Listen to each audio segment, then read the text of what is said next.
시청자 여러분, 이제부터는 저희가 한번 생각해 볼 수 있는 시간을 가져보려고 합니다. 지난해 일본군 위안부 피해자 할머님들의 처참했던 참상을 그대로 스크린에 담아서 많은 사람들에게 큰 울림을 주었던 영화 혹시 기억하십니까? 귀향. 이 시간에도 위안부 피해자 할머님들 소식 전해드릴 때마다 꼭 언급했던 영화가 귀향인데요. 1년 7개월이 지났습니다. 처음 개봉했을 때부터. 귀향, 끝나지 않은 이야기라고 제목이 약간 달라졌죠. 다시 새롭게 개봉을 했습니다. 귀향, 끝나지 않은 이야기. 과연 어떤 영화고 처음에 개봉됐던 귀향과 귀향 끝나지 않은 이야기, 이번에 개봉된 영화는 어떤 차이가 있는지 여러분께 자세히 전해드리겠습니다. 먼저 저희가 준비한 영상 보시죠. 안 올라가야 되는 걸, 그 차를 안 타야 되는 걸, 그 차를 탔을 때문에 끌려간 거야. 챙기고 언니도 그냥 끌려왔어. 여기 온 것도 아무도 몰라.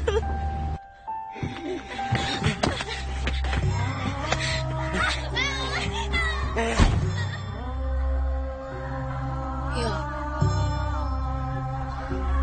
너 맞지?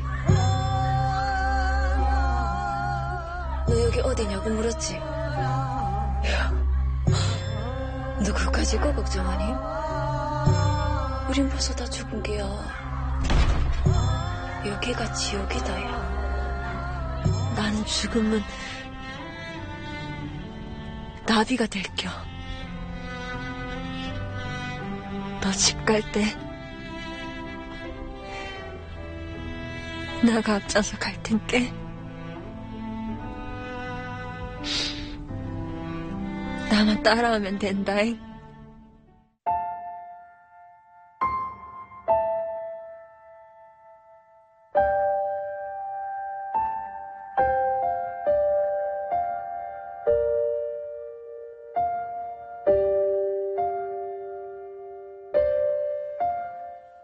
마지막 내용. 위안부 피해자 할머님들의 진정한 귀향은 아직 이루어지지 않았습니다. 이 대목이 인상적입니다. 귀향, 그리고 귀향 끝나지 않은 이야기까지 두 편의 영화 직접 만드신 분이시죠. 조정래 감독, 주영진의 뉴스 브리핑에서 모셨습니다. 어서 오십시오. 네, 안녕하십니까. 예, 와주셔서 감사합니다. 감사합니다. 예. 일단 이 질문부터 안 드릴 수가 없네요. 네. 귀향 영화가 한번 개봉이 됐으면, 그래서 많이 알려졌으면 그걸로 끝일 텐데 왜 귀향 끝나지 않은 이야기라고 하는 제목을 붙여서 다시 또 영화를 개봉하시게 되는지. 네, 귀향 끝나지 않은 이야기라는 영화는 영화 속에서 아쉽게 편집됐던 소녀들의 이야기와 그리고 위안부 피해 할머니들의 그런 증언 영상을 함께 묶어서 만든 영화로 보는 증언집이라고 할 수 있는 영화입니다. 이 영화를 들고 나온 가장 큰 이유는 아직까지 이 문제가 제대로 해결되지 않았고 예. 그리고 피해자 할머니께서 작년 영화 개봉할 때만 하더라도 46분이 살아계셨는데 지금 불과 이제 35분. 네, 35분의 예. 할머니만 저희 곁을 지키고 계시고요. 그리고 그나마도 너무 연로하셔서 굉장히 지금 힘든 세월을 갖고 있는데 이번에 이 영화를 통해서 다시 한번 이 문제를 환기하고 정말 일본의 사죄와 배상을 이끌어내기 위해서 다시 영화를 개봉하게 되었습니다. 예. 조금 전에 잠깐 설명을 하셨습니다만 귀향이라고 하는 원래 개봉됐던 영화와 지금 귀향 끝나지 않은 이야기의 가장 큰 차이점은 그 출연했던 배우들의 이야기, 할머님들의 증언, 네. 그리고 여기에 그 한일 위안부 합의와 관련한 여러 이야기들이 들어가 있는 겁니까? 네. 일단 이 안에는 할머니들의 증언이 중심으로 되어 있는 영화입니다. 그래서 이 영화의 주인공이 누구냐고 물어보신다면 바로 할머니들이라고 할 수 있습니다. 이 영화가 본편 영화 귀향이 끝난 다음에 저희가 전 세계를 돌면서 10개 나라 61개 도시를 돌았고 네. 지금도 일주일에 한 번꼴로 영화가 상영되고 있습니다. 근데 진짜 이 영화를 들고 전 세계를 다니면서 제가 너무 충격을 얻었던 것은 뭐 일본뿐만 아니라 뭐 중국, 미국 그리고 유럽에 돌면서 이 영화를 본 많은 푸른 눈의 외국인들이 일본군 성노예 문제에 대해서 거의 알지 못한다는 사실. 그래서 제일 먼저 나오는 질문이 이것이 사실이냐라는 질문이었습니다.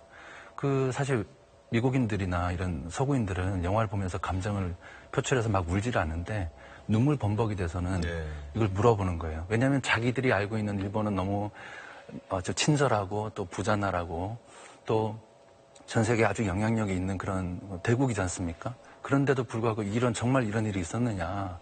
그래서 그 질문에 답을 하면서 이게 사실이다.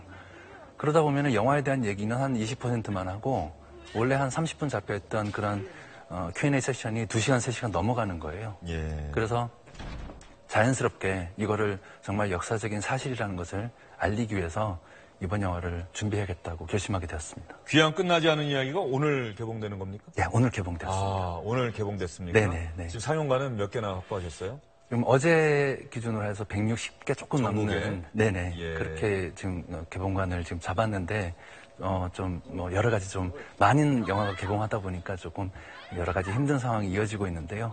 그럼에도 불구하고 이렇게 극장에서 열어주시고 또 많은 또 국민들께서 또 관심 가져주시고 제가 너무 즐겨보고 애청하고 있는 이 프로그램에 나오게 돼서 정말 영광스럽게 아닙니다. 생각합니다. 근데 이렇게 또 저희 찾아주셔서 저희가 정말로 감사하게 생각하고 그러는데 지난해 귀향 처음 개봉됐을 때는 전국에 상영관이 몇 개 정도였습니까? 작년에는 처음에 시작할 때는 한 300개가 넘는 예. 상영관으로 시작을 했는데 정말 국민 여러분들의 기적으로 점점 그게 좀 늘어나고 결국에는 17주 연속으로 박스오피스 1위를 했던 그런 정말 기록적인 그런 기적을 이루어주셨는데요. 지금도 어떤 전문가도 어떤 기자분들도 예상하지 못했던 그런 일이라고 하시더라고요. 예. 80년 광주 민주화 운동에 참상을 담았던 영화 택시 운전사는 지금 1,200만 명의 관객이 본 것 같습니다. 귀향이 지난해 360만 명 정도가 관람했다고 하는데 귀향 끝나지 않은 이야기가 오늘 개봉이 되는데 전국 160개 상영관에서 개봉이 되는데 마찬가지로 다시 더 많은 상영관을 확보하셔서 더 많은 분들이 이 영화 꼭 봐야 되겠다, 보셨으면 한다 이런 생각이 저도 절로 들고요. 저도 솔직히 말씀드리면 지난해 영화를 안 봤습니다. 솔직히 말씀드리면. 왜냐하면 가슴이 아플까봐 이러신 분들이 좀 많지 않습니까? 엄청 많으시죠. 예, 보고는 싶었는데 네. 영화 보고 나서 너무 가슴이 아플까봐. 저라도 이 영화를 본다는 게 얼마나 힘드는지 감히 제가 이해를 한다는 말씀을 좀 드리고 싶고요. 지금도 우리 영화에 굉장히 많은 후원을 해주셨던 한 분이 저에게 울면서 전화를 주신 적이 있으세요. 예. 아직도 영화를 못 보고 있다고. 아, 후원을 하신 많이 분인데. 예. 그분은 그래서 자기 월급을 털어서 극장을 잡고 주변 분들은 다 들어가게 하시고는 정작 본인은 아직까지 못 보고 계신 거예요. 그만큼 하지만 영화는 보지 않으셨다 하더라도 그분이 마음으로 울어주시고 또 동참해 주셨기 때문에 그런 국민들의 마음으로 여기까지 오지 않았나 그렇게 생각이 듭니다. 10개 나라 61개 도시에서 귀향 개봉하고 상영을 하셨다고 하는데 일본에서도 하셨습니까? 네, 물론 아까 말씀드렸던 그 나라들이 다 배급이 되거나 이런 나라도 있지만 대부분 저희들이 상영기를 들고 예, 찾아가서 상영회를 열었는데 일본도 많은 분들이 사실 배급을 위해서 노력을 했어요. 근데 당연히 좀 힘들게 돼버리고 그래서 지금 이제 주요 도시를 돌면서 계속 상영회를 열어가고 있습니다. 주로 제일교포 분들 중심으로 그러면은 영화를 보러 오신 겁니까? 일본인들은 어떻습니까? 일본인들도 굉장히 많이 와서 보셨고요. 우리 영화에서는 정말 제일교포 분들의 도움이 없었으면 절대로 만들어질 수 없었던 그런 영화가 또 우리 영화 귀향인데 어떤 면에서 그렇습니까? 일단은 출연하셨던 일본군 악역 역할을 자임해서 정말 비행기 티켓을 본인이 끊어서 자비로 오셨고 또 후원도 하시고 투자도 하셨고요. 그리고 대부분의 일본군 연기자를 하셨던 분들이 저희가 연기자를 구할 수가 없었어요. 근데 이분들이 거의 대부분이 비전공 연기자입니다. 예. 그래서 제가 이 말씀을 나중에 끝난 다음에 얘기를 하면 많은 분들이 너무 깜짝 놀라세요. 난 연기자인 줄 알았다고. 왜 그러냐면 이분들이 이 영화를 준비하기 위해서 4년을 연기를 연습을 했기 때문에 대사 하나하나를 거의 4년 동안을 수천 번 반복하셨고요. 그래서 저희 영화 찍을 때 거의 NG라는 게 없었어요. 그렇게 해서 고생하신 이분들이 또 영화가 또 힘들 수 있다라는 생각에 또 일본에서 개봉이 힘들다는 말씀에 전국을 돌면서 지금도 상영회를 계속해서 열어가고 있습니다. 예. 그 배우들도 4년에 걸쳐서 대사를 외우고 곱씹고 사실 누가 이런 영화에서 일본군 악역 하고 싶어 했겠습니까? 근데 누군가는 꼭 했어야 할 역할인데 그 역할도 자청해서 하시고 그러면 대사만 외우는데 4년 걸렸다고 한다면 영화를 처음 기획해서 지난해 개봉할 때까지는 얼마나 걸리신 겁니까? 14년이라는 시간이 14년이요? 걸렸습니다. 2002년 제가 나눔의 집에 처음 가서 이 할머니들에 대한 이야기를 알게 되면서 제가 너무나 큰 충격을 받았습니다. 자원봉사하러 가신 겁니까? 네, 그렇습니다. 할머니들께 음악으로 봉사하겠다라고 해서 저희들이 감히 음악으로 할머니들 좀 위로하고자 갔는데 오히려 할머니들께 위로를 받고 저희들이 펑펑 울었어요. 지금은 국악인으로 굉장히 유명하신 박예리 씨도 예. 함께 그 같은 팀원으로서 갔었는데 그 자리에서 할머니들께서 요즘 많이 힘들지라는 한마디에 굉장히 많이 울었어요. 그래서 밖에는 우리가 할머니들께 봉사하러 간다고 말을 했지만 사실 매달 오히려 위로를 받고 할머니들께 정말 많은 신세를 지고 그랬던 시절이 생각이 납니다. 그때 그 할머님들 그림 이런 것들이 또 많이 화제가 되지 않았습니까? 할머님들께서 네. 직접 그리신 그림. 네네. 그걸 보면은 그 중에서 뭐 태워지는 처녀들인가요? 저는 네. 사실 그 그림 보면서 깜짝 놀라고 얼마나 네. 아직도 그 충격과 네. 그 기억이 끔찍하게 남아있는지 바로 저 그림이죠? 네네네. 사실 제가 저 그림을 보고서 거의 일주일 동안은 거의 정말 죽을 만큼 아프더라고요. 처음에는 이 그림 자체를 이해를 못했어요. 이게 왜냐하면 너무 다큐적인 그림이거든요. 저 트럭이 그림- 있고 뒤에 네. 실려있는 어린 소녀들이 있고 네. 오른쪽에는 불에 타는 소녀들이 있어요. 저게 강일출 할머니께서 직접 그리신 그림인데요. 네. 미술 심리 치료 과정을 통해서 할머니가 그리신 당신이 겪었던 일을 그림을 그리신 건데 이 뭐냐면은 그런 하루에 10명에서 40명, 50명 되는 군인을 봤다가 이제 더 이상 쓸모가 없다 그러면은 바깥에 있는 다른 부대에 가서 고쳐주겠다. 그러면서 데려가서 저 트럭에 싣고 간 다음에 사실은 학살을 하는 거죠. 그렇게 해서 우리 영화에서도 김학순 할머니의 말씀을 통해서도 그렇고 다른 할머니의 말씀을 통해서 쓸모없다고 되면은 그냥 버리거나 죽여버린다라는 증언들이 수없는 증언들이 있습니다. 그래서 저기 있는 불타는 소녀들의 그런 잔상이 너무나 강해서 몇 날 며칠을 정말 너무 몸이 아프고 그래서 어느 날 제가 꿈을 꾸는데 저기 안에서 불타는 소녀들이 어느 날 하늘을 날아서 고향으로 돌아오는 그런 꿈을 꿨는데요. 그래서 바로 그날 그 내용을 적어서 만든 영화가 바로 영화 기항입니다. 네, 처음에 영상에 보면 나는 죽어서 나비가 될 겨 나가 앞서갈 테니까 너는 나만 따라와. 네. 그 대사가 지금 딱 기억이 납니다. 지금 말씀하실 때. 예. 그 영화 기왕 끝나지 않은 이야기에는 할머님들의 피 맺힌 절규, 증언이 직접 들어갔다, 추가가 됐다 이렇게 말씀을 하셨습니다. 과연 할머님들께서 어떤 말씀을 하셨는지, 할머니들의 어떤 말씀이 영화에 담겼는지 저희가 한번 여러분께 미리 보여드리겠습니다. 여러분, 우리가 죽지만 우리 후세들이 있어서 마음은 너희지만 또 후세들이 우리 터는 될까봐 가슴이 터져요. 나는 여러분 이 나라를 꼭 잘 지키기를 바라고 우리하고 같이 협조해가지고 일본 놈을 절대로 용서할 수 없습니다. 여러분 감사하고 고맙습니다. 뭐 이안부 갖던 놓친이요 뭐요 하면서 손가락질하는 게 그게 좋아?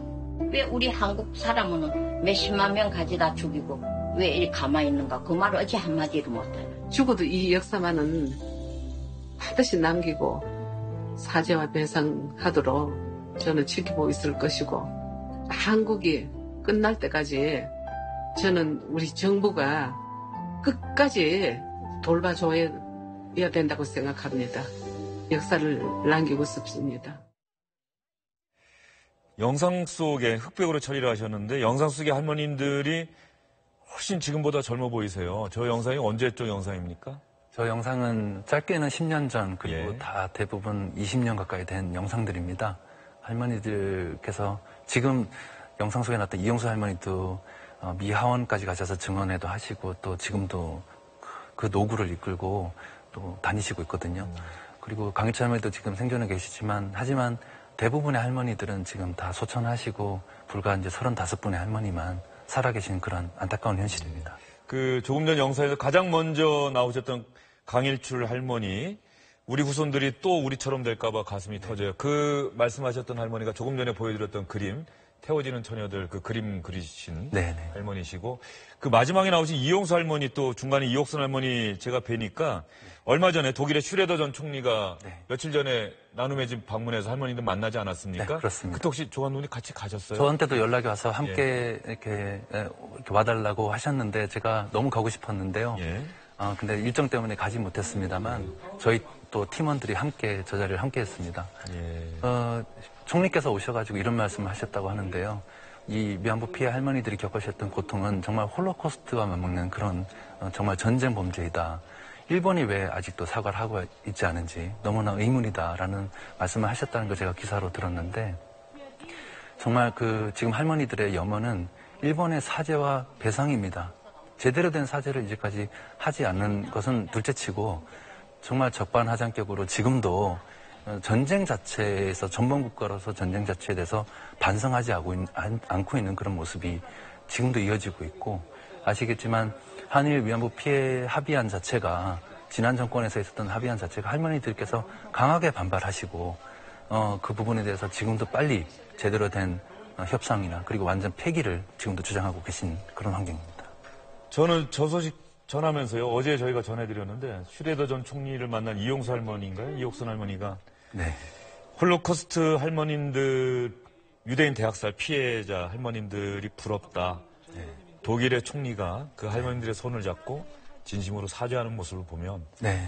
정말 부러웠다. 네. 우리도 어서 빨리 그런 날이 왔으면 좋겠는데 그런 날이 언제 올 줄은 기약도 할 수 없고 그 말씀하실 때 좀 가슴이 많이 아팠어요. 네. 예. 할머니들께서는 이렇게 지금도 고통스러워 하시고 있고 이 문제가 아직도 해결되지 않았습니다. 이 부분을 정말 이미 알고 계시겠지만 많은 국민 여러분들께서 꼭 이걸 기억해 주셨으면 좋겠고요. 분명한 것은 유엔 인권위원회와 미 하원에서 이 일본군 성노예 문제는 전쟁 범죄라고 규정을 했습니다. 예. 근데 전쟁 범죄임에도 불구하고 일본은 아직까지 제대로 된 사죄도 하지 않고 있고 그리고 A급 전범들이 모여있는 야스쿠니 신사를 참배함으로써 매년 이렇게 할머니들을 모욕하고 있습니다. 이러한 현실들이 할머니들께서 외치시는 게 아까 영화에도 나왔지만 우리들은 당해서 그렇다 하더라도 우리 후손들은 이걸 당하지 않아야 된다. 근데 지금 일본에 있는 너무나 극우화된 움직임 그리고 때만 되면은 망언을 하는 그런 모습들을 통해서 할머니들은 지금도 가슴이 찢어지고 있습니다. 예. 지금 말씀 듣다 보니까는 우리 조종래 감독님께서 얼마 전에 지난 7월인가요? 세상을 떠나신 그 김군재 할머님. 네. 그때 장례식도 우리 조종래 감독님께서 또 직접 참여도 하시고 운구도 하시고 그랬다고 하는데 그때 어떤 마음이셨습니까? 너무 괴롭고 슬펐습니다. 왜냐하면 지난 2002년부터 할머니들과 인연을 맺어오면서 계속 이렇게 할머니들께서 돌아가시는 모습들을 예. 보게 되는데요. 예. 지금 이 영화를 준비하면서 불과 또 한 달 반 사이에 김군재 할머니를 포함한 세 분이 돌아가셨습니다. 아, 예. 김군재 할머니 같은 경우에는 정말 당신이 가지신 모든 전 재산을 사회에 다 혼납하고 기부하셨습니다. 예. 기부 할머니로 통하는 할머니가 김군재 할머님, 예, 기억납니다. 예. 굉장히 인자하시고 조용하시지만 말씀도 굉장히 잘하시고 굉장히 유머러스하세요. 그래서 김군재 할머니께서 돌아가셨을 때 주변에 계시는 나눔의 집 할머니들이 굉장히 고통스러워하셨습니다. 예. 그리고 또 김군재 할머니께서는 당신이 평소에 이런 말씀도 하셨어요. 내가 다시 태어난다면 평범한 가정에서 태어나고 정말 평범하게 살아가고 싶다. 그것이 할머니께서 저희들에게 남기신 소원이셨습니다. 예. 평범한 가정에 태어나서 그렇게 너희들처럼 살고 싶다 이런 말씀 하셨다라고 하는데 처음 이 영화 만들고 가장 먼저 할머님들께 보여드렸다는 얘기도 들었습니다. 네. 그때 할머님들은 어떤 말씀 하셨나요? 저로서는 너무 고통스러운 일이었습니다. 그 영화를 준비할 때는 할머니 이 영화 만들어서 제일 먼저 할머니들께 보여드릴게요 라고 했을 때 할머니들께서는 제가 영화를 만든다는 것 자체를 좀 이해를 잘 못하셨어요. 처음에요. 왜냐면 저는 지금도 제일 영광스러운 말이 영화 감독, 귀향 만든 감독 조종래란 말보다 나눔의 집 봉사자 중에 한 명. 이게 저한테는 가장 영광스러운 칭호입니다. 영화 감독보다 나눔의 집 봉사단원 중에 한 명. 네. 예. 그러니까 할머니들이 넌 북치는 놈인데 제가 판소리나 이런 고수로서 할머니들이 봉사를 시작한 거니까 너는 북치는 놈인데 왜 영화를 만들어라는 말씀을 많이 하셨습니다.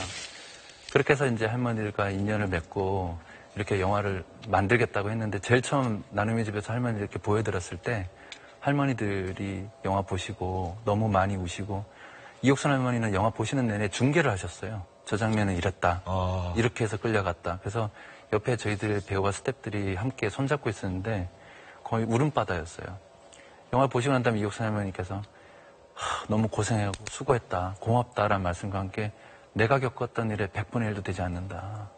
라고 말씀하시고 이번에도 마찬가지로 너무 고통스러웠지만 또 할머니들께서 보러 와주셨어요. 그래서 나눔의 집에서 일단 짧게 만든 영상을 먼저 보여주셨을 때도 그랬지만 이번에 보신 다음에 하신 말씀이 나는 저보다 훨씬 더 많이 심하게 겪었다라는 말씀을 하시면서 주변에 있는 사람들이 많이 힘들어하고 눈물을 흘렸던 게 기억이 납니다. 예.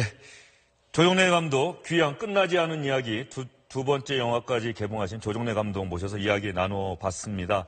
영화 귀향 끝나지 않은 이야기 예고편을 저희가 좀 이렇게 화면에 보내드려도 되겠죠? 너무 예, 음악이 네. 거기서 나온 소녀가 부른 아리랑 노래를 시청자 여러분께 보여드리고 난 다음에 그 다음에 조정래 감독과 인사의 말씀 나누도록 하겠습니다. 시청자 여러분 한번 진심을 갖고 이 영상 한번 보시죠. 일어나요.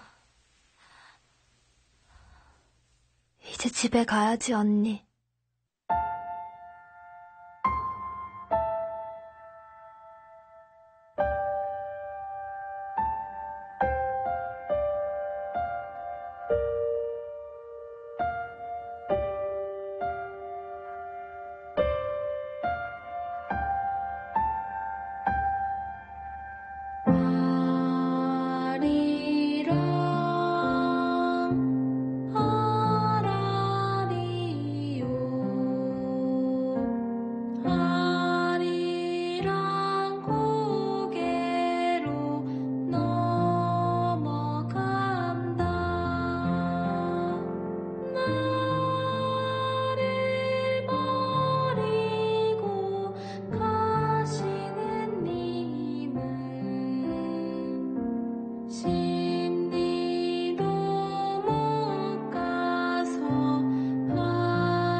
네.